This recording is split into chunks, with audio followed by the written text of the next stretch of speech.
ஆன்மீக மற்றும் உலக வெற்றியை அடைய மனிதன் சுயநலத்தை விட்டொழித்து தியாகம் மற்றும் நல்லிணக்கத்துடன் வாழ பழகி கொள்ள வேண்டும்.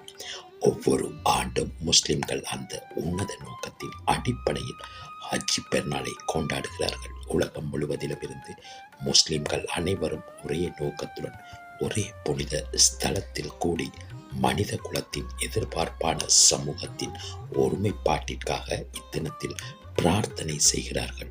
உலக மக்கள் அனைவருக்கும் சமத்துவம் மற்றும் சகோதரத்துவ உணர்வுகளை விதைக்கும் ஹஜ் கொண்டாட்டம் உலக அமைதிக்கான சிறந்த செய்தியையும் தரும். மனித குலத்தின் அபிலாசைகளை வென்றெடுப்பதற்காக அனைவரும் ஒரே இலக்கில் ஒன்றுபடும் ஹஜ் பெருநாளை மகிழ்ச்சியுடன் கொண்டாடுவதற்கு இலங்கை மற்றும் உலக முஸ்லிம்கள் அனைவருக்கும் எமது யூடியூப் சேனலான வாய்ஸ் ஆஃப் கோட் சேனல் மூலம் ஹஜ் பெருநாள் நல்வாழ்த்துக்களை தெரிவித்துக்